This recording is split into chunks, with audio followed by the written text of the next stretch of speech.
Hello and welcome to the Oregon Files podcast. First, our disclaimer, we are novice podcasters simply for entertainment and knowledge. If we misquote or offend, it was not on purpose to do so. I always want to clarify that.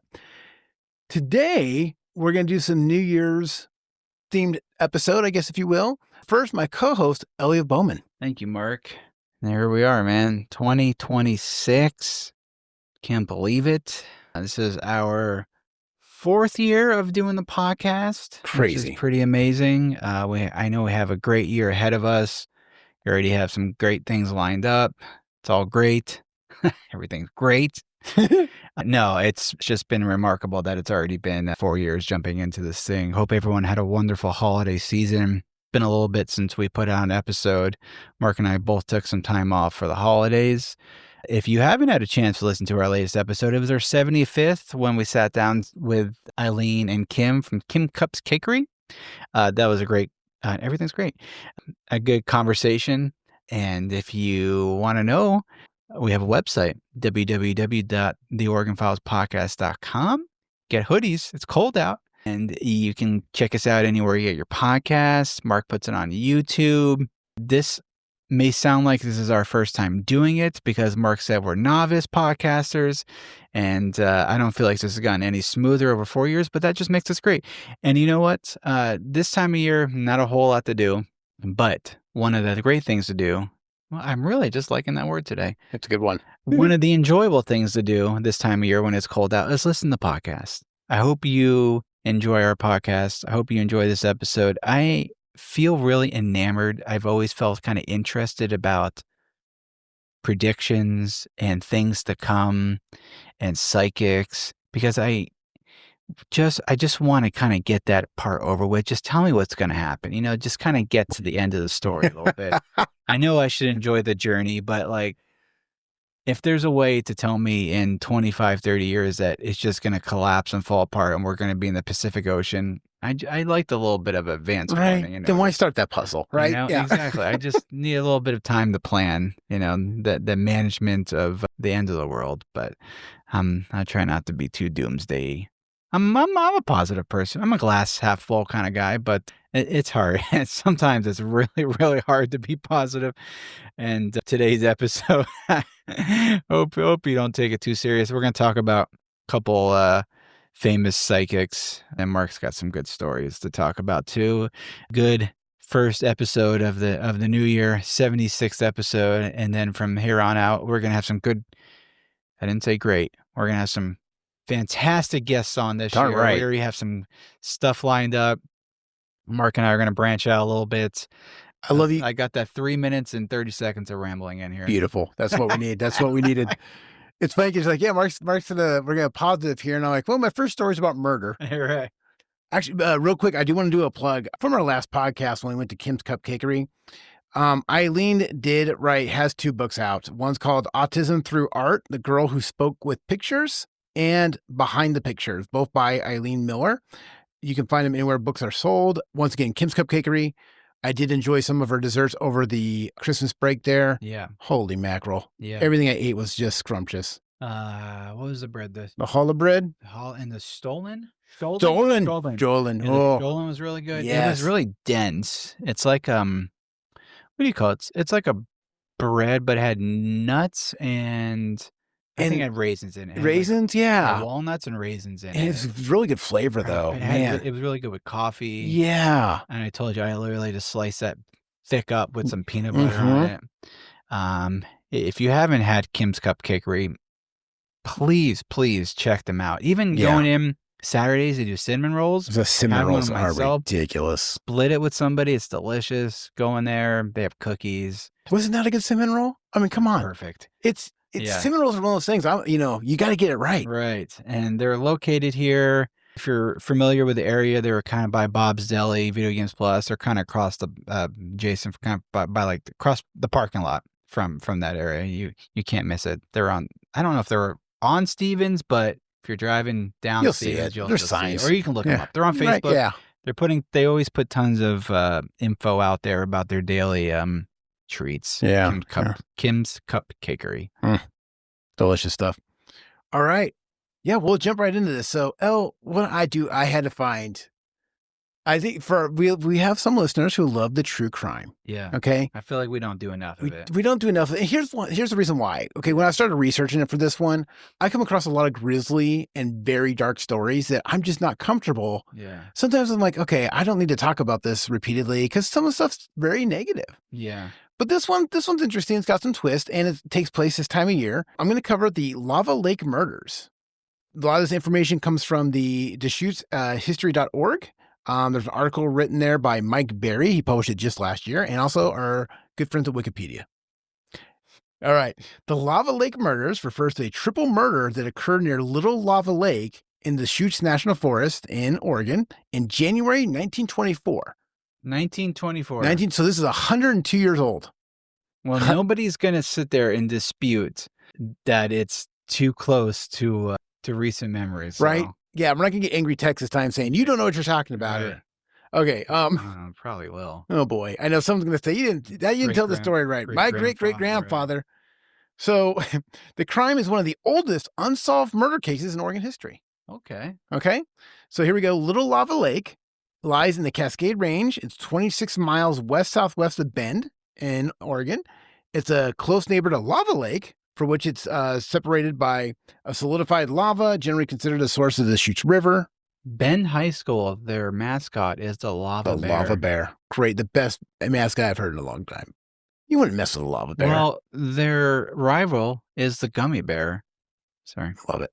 Wasn't that the Gumbaro? Wasn't that when you went with the Gumbaro? God, I love the Gumbaro. Okay. The three trappers. Here we go. Ed Nichols. Was a 53-year-old divorcee and father of two. He had been a blacksmith and a logger, and more recently worked as a trapper and a horse packer. Then there was Harry Roy Wilson. He was a 36-year-old ex-Marine. He was single and worked as a logger for Brooks Scallon Company. The Wilson family apparently had ties to Ed Nichols' family, having previously lived in Bellingham, Washington, and in northern Lake County, Oregon during the same time frame. So that's how they're connected. And then the third part of the group was Dewey Morris, a 24-year-old logger. His brother Owen, Ben, and Donald lived in Central Oregon, as did his sister Geneva. I don't know why we need to cover that. I'll probably take it out. Dewey was also employed by Brooks Scallon. So here's what it is. The three men moved into a cabin in the fall of 1923. They're going to do basically there for a couple months of trapping, right? They're going to be there from fall through winter. Well, seasonal work. Right. Once again, here's my first New Year's resolution. Yeah. Fur trapping. Just don't do it. Don't be a fur trapper. Every single time I hear stories about fur trapping, never goes well.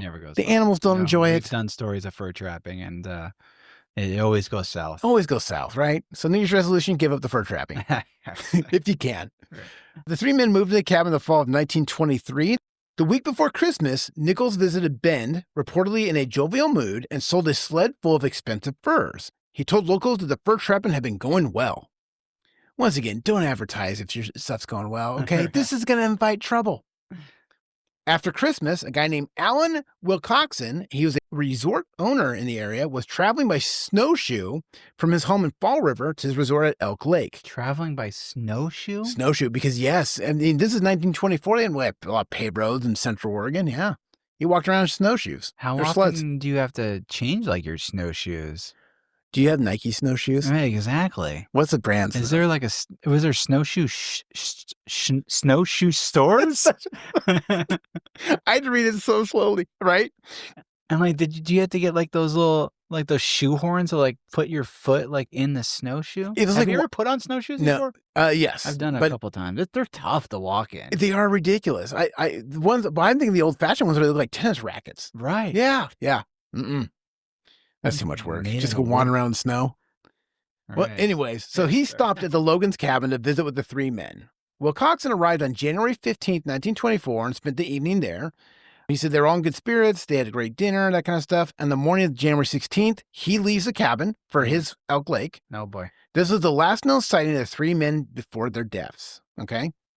Okay, so now, having had no correspondence with any of the three men since December, and having noticed that mink traps set up in the area had been left unmaintained, Morris's brother, Enos Owen Morris, and Pearl Linz, I love these names, became suspicious. On April 13th, 1924, so now we're around springtime. April 13th, 1924, a search team traveled to the cabin, but found no sign of the men. There was no sign of them. Inside the cabin, burnt food was in pots on a stove, and the dining table had been set for a meal. Outside, the sled used for the transport of goods and equipment was missing, and a fox pen behind the cabin that contained 5 valuable foxes owned by Logan was empty. I didn't know you could own foxes like that. I mean, it makes up for trapping. I don't know. A blood-stained claw hammer was found in the corner of the pen. The search team checked on the men's trapping lines and discovered the frozen remains of 12 marten, 4 foxes, and 1 skunk, suggested that the traps in the surrounding forest had been unattended to as well. The following day, then, the Deschutes County Sheriff Clarence A. Adams arrives at the cabin to begin an investigation. Near the shore of Big Lava Lake, the searchers found the men's large sled, which was marked with dark stains that were later confirmed to be blood. On the edge of the lake, a depression in the ice was detected where a hole had visibly been cut and frozen over. Nearby, on a trail leading to the lake, a searcher discovered pools of blood in the thawing snow, as well as clumps of hair and a human tooth. A human tooth? 1 tooth. So they went missing December, and this is all still there? This is in April. This is early April. They're up there and they're like, okay, they're starting to find stuff. 4 months later? 4 months later. Here's where it gets fun. On the afternoon of April 23rd, Lava Lake suddenly thawed and gave up her dead. Oh, no. The 3 trappers' bodies were sighted floating a couple 100 feet out in the lake. Could you imagine what that looked like? There's a picture online. Oh, there is a picture, and it is not okay. It's 3 bloated bodies on the lake, black and white photo. Stuff of nightmares. But the fact that so whoever murdered them literally cut a hole in the ice, shoved the bodies under there, and then okay, well, that'll be fine. Nature will do its course. Yeah. The bodies were taken back to Ben on April 24th, examined by the coroner, and on April 25th, buried in Greenwood Cemetery. It was speculated that 2 men had slaughtered the trappers by luring them out of the cabin into an ambush.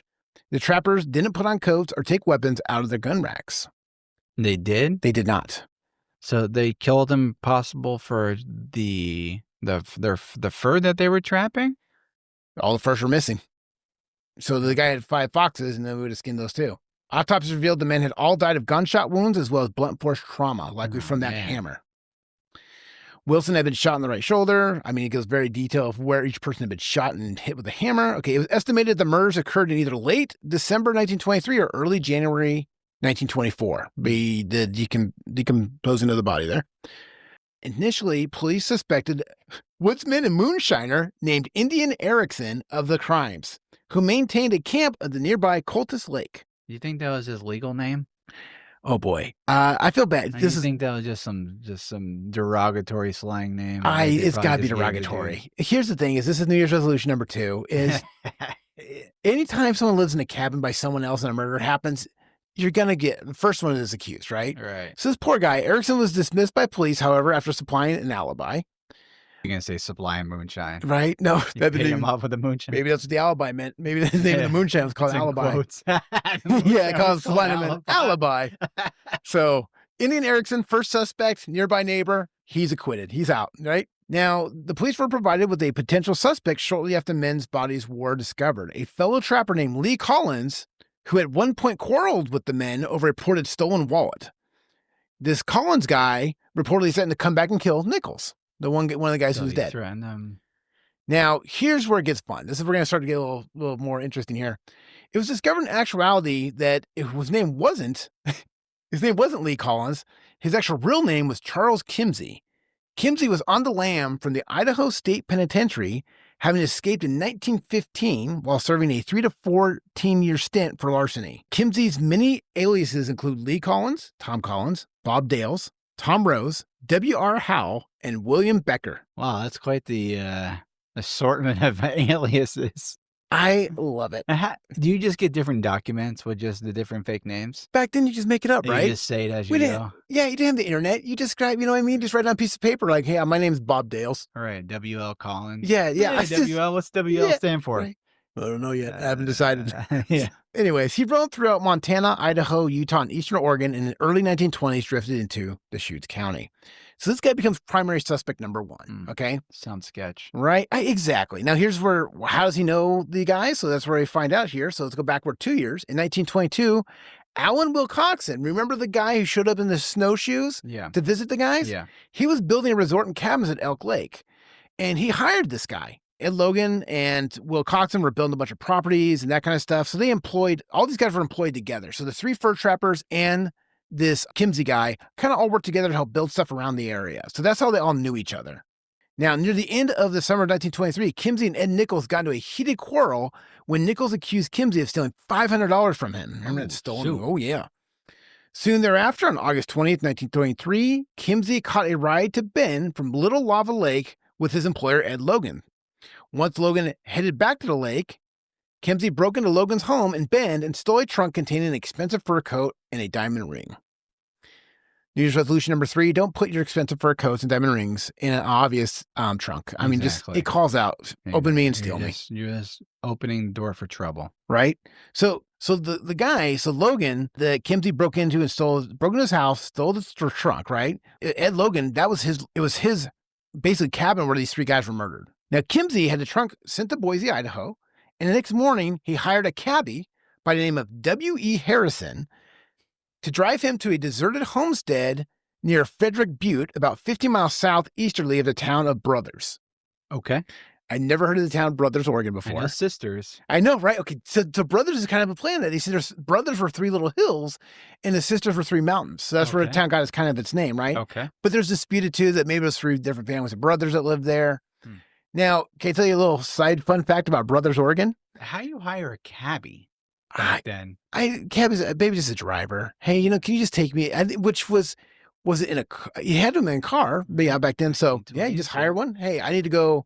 Yeah, 100 miles this way. Hey, okay, look up in a phone book, 1920s. He goes, I got this expensive fur coat and a diamond ring. I can pay you. Yeah. So some snowshoes.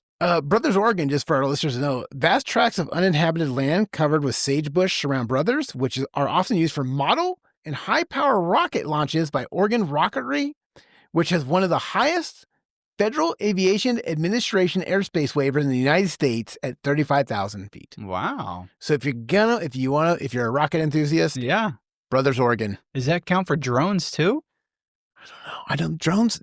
This was written before drones. Drones weren't even thought about. All right, I'm sure the FAA's got some issues with that. This is just for things going straight up, though. Oh, God. Right? So Kimsey, shady guy here. Yeah. He hires the cabbie. The purpose of the trip was, he told him, was to purchase horses. Take me to Brothers, Oregon and buy some horses. Once at the deserted ranch, Kimsey cracked Harrison on the back of the head, knocking him unconscious. He bound Harrison's ankles and wrists with baling wire and started dragging him towards an empty cistern. It's like a well. I had to look up what a cistern was. I never heard of it. So he takes him to an empty cistern, which is like a well. Harrison resumed consciousness and was forced to drink a vial of either some sort of drug or poison. Harrison then passed out again, and Kimsey threw him headfirst into the 7-foot-deep cistern. Oh, my God. Because he thought he stole his stuff? No, this is the cabbie. He just was going to steal the cabbie's car. Oh, this is the cabbie? This is the poor cabbie guy now. So the guy who stole everything, he said the trunk sent to Idaho. He's on his way to Idaho. He just needs a car to get to that trunk with the diamond ring and the fur coat. Oh, this poor cabbie. Right? So the stolen car with license plates on it that Kimsey had stolen from one of Ed Logan's cars was later found abandoned in Boise, as was Ed Logan's trunk, emptied of its expensive contents. The fur coat was later found by police in a Boise pawn shop. All right? So, oh, man. So now we got Kimsey. He's on the lam. We got 3 dead bodies just popped up out of a lake after being analyzed for a while. A traffic officer in Portland recognized Kimsey as a man who had approached him on January 24th, 1924, carrying a gunny sack and asking for directions to a fur dealer in the city. Oh, boy. Yep. The officer asking for a fur deal. Right? Hey, I just got these furs. Yeah, right. Yeah, you're right. No, it's not suspicious. So the fur company. Why do you have snowshoes on? You think you've been taking them off? Right. There's a little blood on everything. Right, exactly. It's animal blood. Yeah. Well, here's the deal. So anyways, the cop recognized him from water posters, that kind of stuff. He knows he sent him to the fur trading company. There you go. During the ensuing years, Deschutes County Sheriff Burt Roberts and his successor Sheriff Claude McClawley continued to follow leads about Kimsey's whereabouts. This is a fun twist here. In February 1933, a vagrant, Bob Bales, believed to be Kimsey, was arrested in Montana, but photos and fingerprints proved he was the wrong man. In a twist of fate, the Montana jailer recognized a real Charles Kimsey walking down the street a couple weeks after Bales was released. What the heck? Can you imagine? You're like, I'm pretty sure that's the guy. Fingerprint, well, that's not him. And then all of a sudden, Kimsey, you're like, I'm just going to walk through this small town in Montana. And the jailer goes like, that's the guy 2 weeks ago. I thought was you. That's a crazy turn of events. Right? The odds So of it, did he right? go chase him down? Oh, yeah. So get this. Kimsey he was caught and brought to Bend and had an alibi that he was working at the Moffett Railroad Tunnel project in Colorado in January of 1924. So there's no way he could have killed those three guys. Sheriff McCauley examined Moffett pay sheets that showed Lee Collins, remember once his aliases, had worked on the tunnel that winter, but had drawn his pay and quit on January 6, 1924. Additionally, McCauley interviewed a trapper in Prineville, Oregon, who had acquainted with Kimsey and saw him passing through areas in January 1924. He identified Kimsey on the wanted poster and said Kimsey was on horseback and stated that he was heading to Cutlass Lake. Once again, though, we go back to the one buddy up there with the moonshine. Now, I don't believe you're a real criminal in 1920 something unless you're on a wanted poster. You got to be on a wanted poster, right? And I love, once You're again, not a real criminal till you make a wanted poster. And were they photos or were they actually hand-drawn sketches? Because I always think when they can you imagine I love the hand-drawn. I love hand-drawn, right? Though. The silver bullet in the case was to be the identification of Kimsey. So by Officer Bender and Mr. Schumacher. So Schumacher's the guy, the fur trader who owned the fur train company that bought the furs. The problem was the two witnesses viewed the lineup and neither could possibly identify Kimsey. Kimsey had gone bald in the 9 years. Oh no. So they couldn't identify him. Happens to the best of us. So this guy was going to get off scot-free because of a bald head. It had been 9 years and no one recognized him. Okay. He probably had a smirk on his face. He was probably just stressing about going bald, and he's like, finally, it's a godsend, right? I'm not gonna be so Kimsey's murder trial was ruined now, but Sheriff McCauley had one other trick up his sleeve. Put a wig on him. Oh no, it's better than this. That would be amazing. He was going to charge him with the assault, robbery, and attempted murder of the taxi cab driver. Yeah. Because guess what? To Kimsey's astonishment and the court's astonishment, the taxi driver lived. Oh, shoot. On the stand, can you imagine Kimsey sitting in a room? Here's the guy he thought he murdered.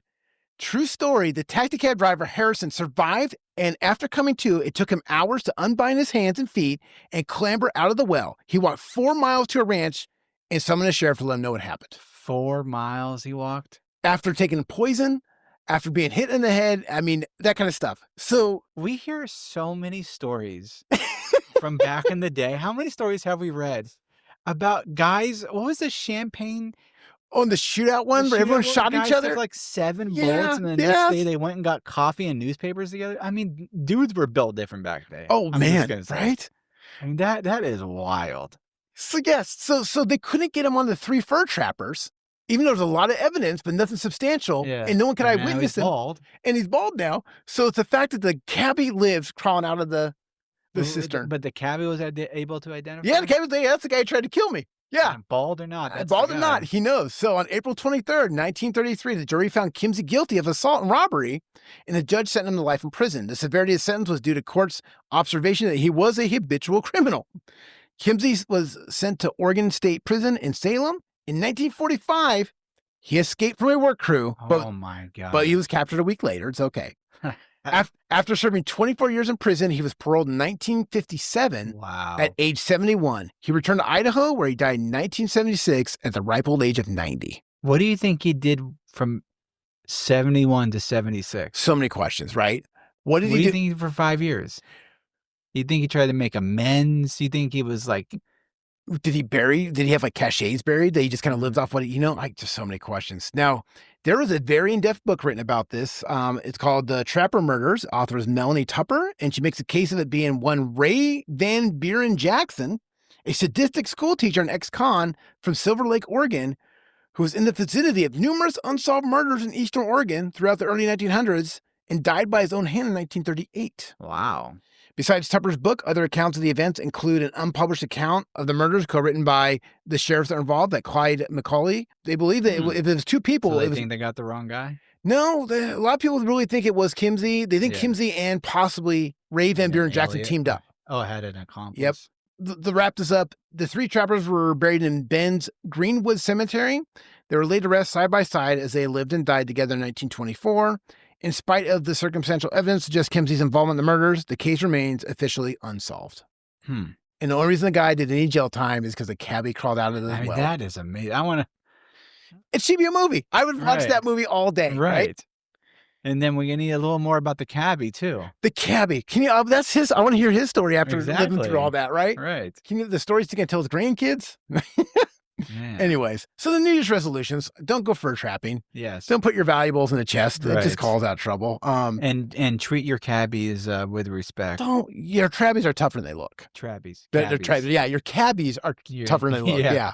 And Boy. if you go into snowy areas, wear some snowshoes. Right. And then if you're going bald, let it happen naturally. That should be the New Year's resolution there, because it could get you off a murder trial. That's true. That was my story. There's my New Year's That's stuff. an awesome story. The fact it happened this time this year, like he technically, those guys could have been murdered 102 years ago. Right now, as you listen to this, All right. They could. It's January 8th. Yeah, isn't that wild? So by the time you're listening to this right now, it could have happened. Woof, crazy, huh? I never heard that story. Thanks for sharing. My pleasure. What do you got for us? It's a funny segue. Yeah. Like I said, I have been really curious and enamored with just the idea of people that can predict future events, world events, seers, mystics, psychics, astrology. Those types of people have always been in. And one name that always comes to mind is Nostradamus. Oh, yes. He was born Michel, maybe it's Michel. It's French, so it's a Michel de Nostradamus. But he was Latinized as Nostradamus. He was an astrologer and a physician and a reputed seer who is best known for his book, Les Prophéties, published in 1555. Oof. It had 942 poetic, what they call quadrans, allegedly predicting future events. In the years since publication of his Les Prophéties, Nostradamus has attracted many supporters who, along with some of his popular press, credit him with having predicted accurately many world events. Academic sources reject the notion that Nostradamus had any genuine supernatural prophetic abilities and maintain that the associations made between world events and Nostradamus quatrains are a result of sometimes deliberate misinterpretations or mistranslations. These academics also argue that Nostradamus' predictions are categorically vague, meaning that they can be applied to virtually anything and are useless for determining whether their author had any real prophetic powers. Aw. A lot of controversy around Nostradamus, right? Was there like a ratio, like how many got right versus how many got wrong? Or So, yeah, that's a good question. So we're going to go over some of his predictions. Okay. I love it. His growing fame made him an in-demand ally of Europe's elite. The wife of King Henry II of France was one of Nostradamus' greatest admirers after reading his almanacs of 1555, where he hinted at unnamed threats to her family.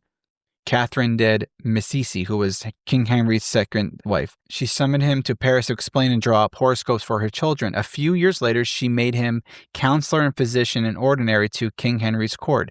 In 1556, while serving in this capacity, Nostradamus explained another prophecy from centuries one, which assumed to refer to King Henry. The prophecy told of a young lion who would overcome an older one on the field of battle. Okay. The young lion would pierce the eye of the older one, and he would die to a cruel death. Nostradamus warned the king he should avoid ceremonial jousting. Well, guess what? What? 3 years later, when King Henry was 41 years old, he died in a jousting match. When a lance from an opponent's pierced the king's visor and entered his head from the eye deep into his brain, he held on to life for 10 agonizing days before finally dying of infection. So that was prediction. So that's pretty good prediction. I mean, he said, a young lion who would overcome an older one on the field of battle. The young lion would pierce the eye of the older one, and he would die a cruel death. I mean, that's pretty convincing, right? Can you imagine if he guessed that and all of a sudden came true? He's like, whoa, I got it. Hell. Yeah. Let's see. Nostradamus claimed to base his published predictions on judicial astrology, the art of forecasting future events by calculation of planets and stellar bodies in relationship to the Earth. His sources include passages from classical historians like Plutarch, as well as medieval chronicles from whom he seems to have borrowed liberally. In fact, many scholars believed he paraphrased ancient end-of-the-world prophecies, mainly from the Bible, and then through astrological readings of the past, projected these events into the future. So he kind of borrowed from a bunch of different information and knowledge at the time to try to predict the future. However, not everyone was enamored with Nostradamus' predictions. He was criticized by professional astrologers of the day for incompetence and assuming that comparative horoscopy, the comparison of future planetary configurations with those accompanying known past events, could predict the future.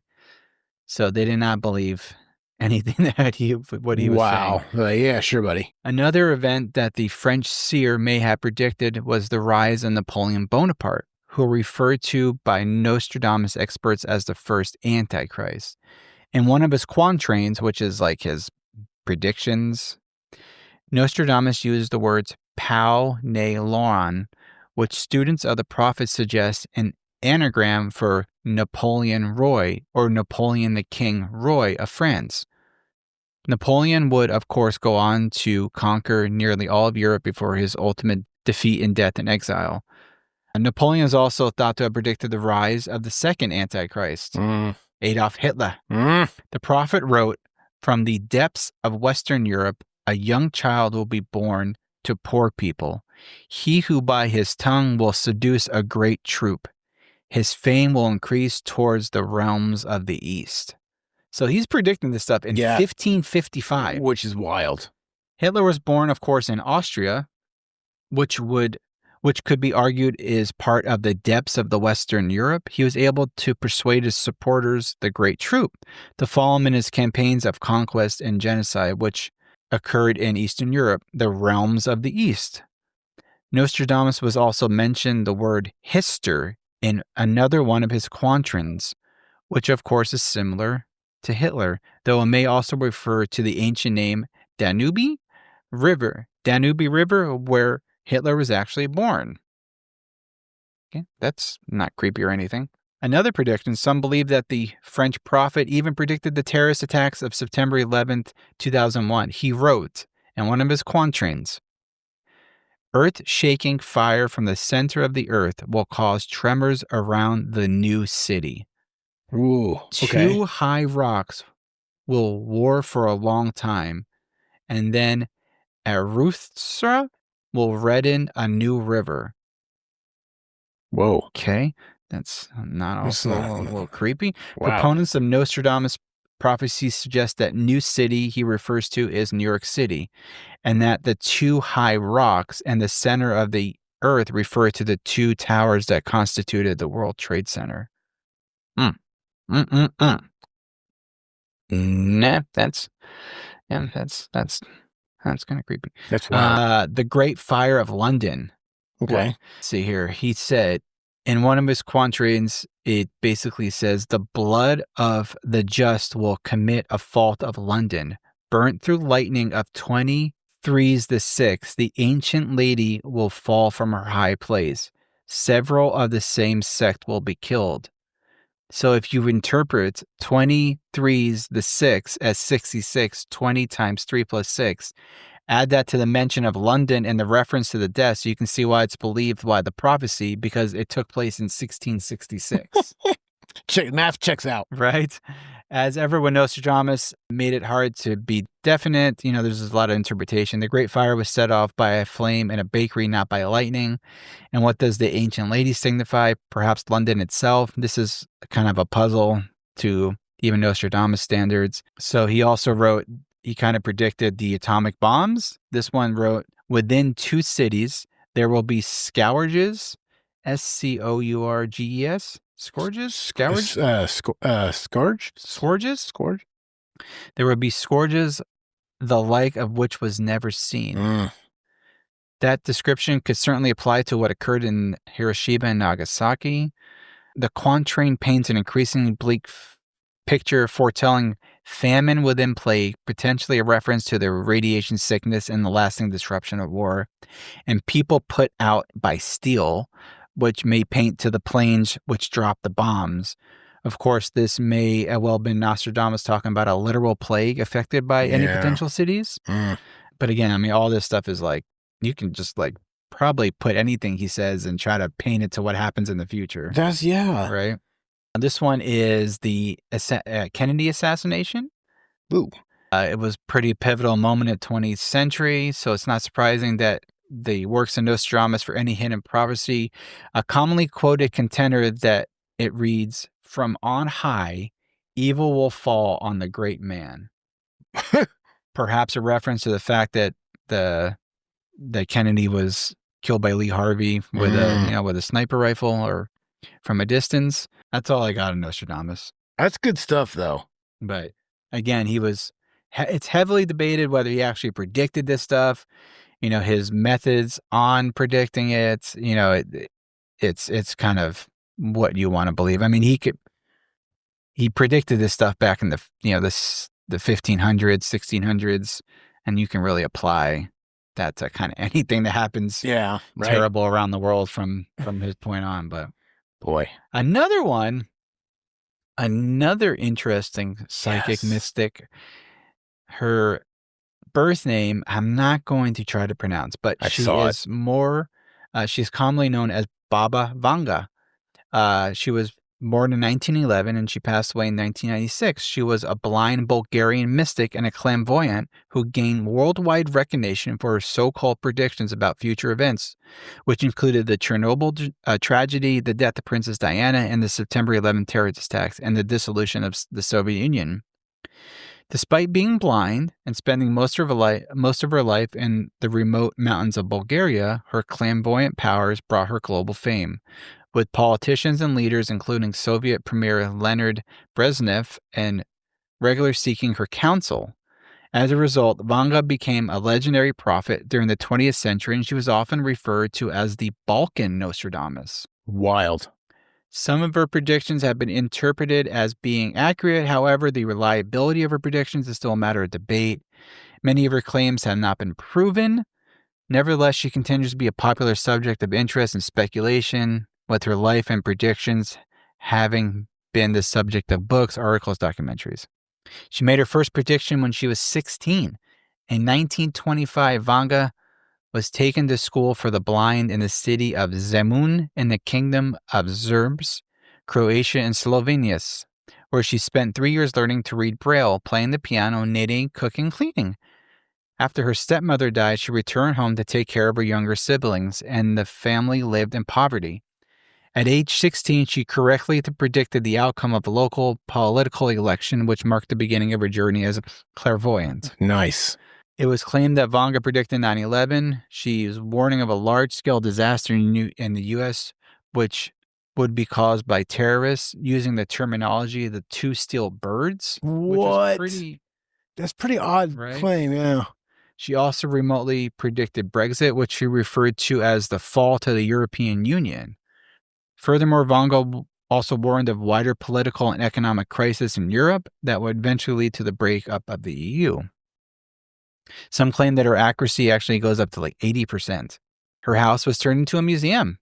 Vanga made significant predictions about 2023. She stated it would be the year that capitalism ended and a new world order would rise, and a new source of energy would be discovered.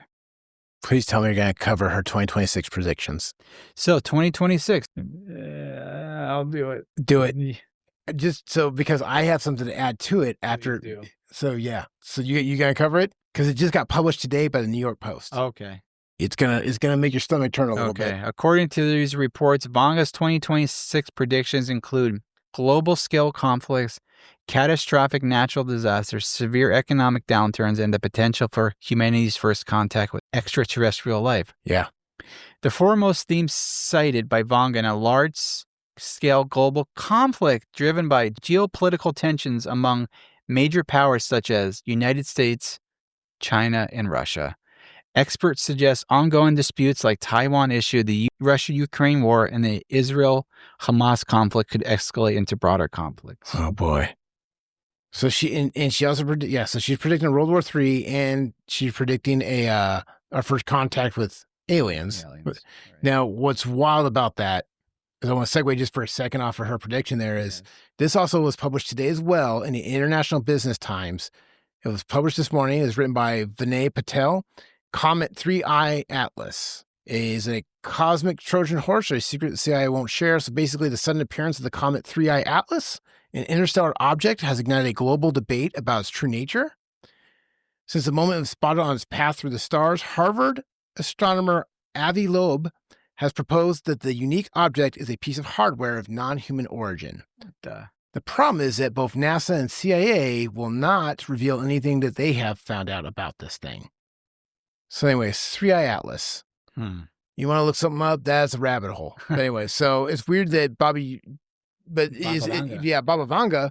It's like, hey, we're going to get, and then here comes this comment. But anyways, back to yours. That's what I had on her. Love it. Super interesting. Some other predictions for this 2026 year is that the economic predictions, AI banking innovation, the great AI reckoning, said will bring massive breakthroughs in AI capability and serious ethical crisis requiring new regulatory frameworks, job market descriptions, accelerations beyond previous predictions, and AI human collaboration models that redefine work itself. They're predicting. I mean, none of this is just can we get some positivity, man? I mean, I guess AI can be positive. Quantum computing goes commercial. 2026 will be remembered as the year quantum computing left the lab. The first commercially viable quantum computer applications will debut initially in pharmaceutical discovery, drug development timelines collapsing from years to months, financial modeling creating new forms of risk analysts. There might be some space exploration victories this year. They're predicting a youth rebellion. So this one's different. It's based off astrological sign. Okay. We'll see what happens. I'm hoping it's a great year. But let me tell you, it's off to a banger. It's only the 8th day of the year. It's January 8th. It's January. My goodness. I know. I'm so exhausted. I don't even know what month it is. Right. Well, I hope it's a great year. You know, at this point, I do what we can do. I'm okay with the aliens. Like, that should be in the AI. Just for our listeners know, I work for a financial institution and I'm an AI systems admin. And I'll tell you right now, my New Year's resolution: I'm going to be nice to robots because if they do take over, at least their buddy Mark, he'll be fine. You know what? This just feels like the year. If aliens made contact, if we contact extraterrestrial, I feel like that would be the 4th biggest news story of the year. So true, right? So you know what I mean? I feel like they would just slip it into like the third news story. It would just be like on the rolling scroll on the bottom of the screen. That's so true. Yeah, it's so wild. Maybe I'm wrong. Oh, well, dang, that's an episode. I think we did. Anything else we need to cover? No. Did you have any New Year's resolutions? Sorry, I'm losing my train of thought here. No, my New Year's resolution, a funny segue from that, is actually to try to stay more positive and try to be more present in the moments, trying to, as I'm texting my wife here, trying to be more present in conversations and just continuing look at ways to improve myself. I don't know. That's a good way to be, though. You know? Yeah. I think that was one of my New Year's resolutions too. Was just not to look at the news so much and not dwell on everything. Not dwell on anything. Just control what I can. But then I get to the part where I'm becoming a hermit, so I'm just like lock up my doors at night, lock my gate. Well, we're technically part of the media output, so we can only control what we can control, and if we can put out positive content, that's right. Then I feel like we're doing our part. That's why we're going to do more interviews this year. We're going to hear people's stories. We have a great interview lined up. I'm so excited. Great interview lined up. I guess it's probably good that we're starting off with the negative. That way we can lean more towards into the positive. Get it out of the way. That's right. Get it out of the way. Right. Anyway, okay. If you want to let us know how you feel about everything, you can get us at OregonFilesPodcast@yahoo.com. Comment on our YouTube channel that Mark puts out the episodes. You can email us on our website, Instagram. Happy to chat with whoever. It's just look us up, the Oregon Files Podcast on Instagram, anywhere you get your podcasts. And hope everyone has a wonderful January. We'll talk to you sooner than later. And thank you all so much again. And Happy New Year's. Cheers.